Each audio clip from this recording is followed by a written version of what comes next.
This is a project update for my open source smartwatch project that I've been working on over at my Hackaday IO page. The watch itself is based on the ESP32 and is Arduino compatible. A lot of work recently has gone into the UI and BLE communication. The Android app now uses a BLE GAT server running in the background of an Android device in order to obtain notification data. Here you can see a quick example where I have two test notifications generated by a external app which are displayed on the smartwatch itself.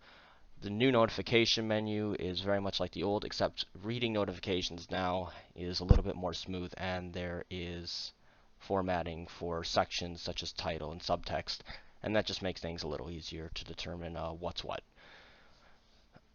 Using the BLE GAT server also allows us to open quick communication with the Android device kind of on the fly. So every time the device starts up, the smartwatch will establish a connection to the Android device.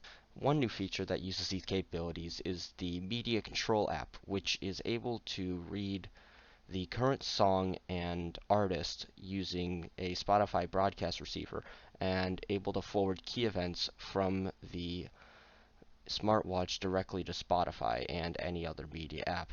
It also checks whether the media is playing and will only display this when a song is playing in Spotify.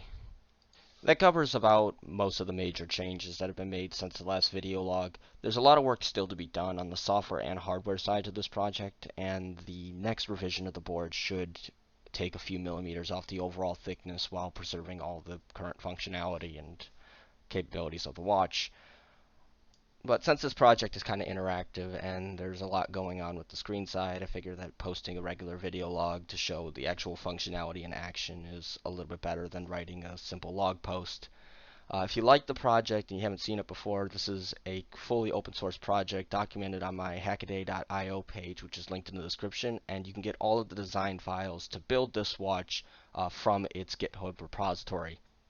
Thanks for watching, leave a like, and I'll see you in the next log.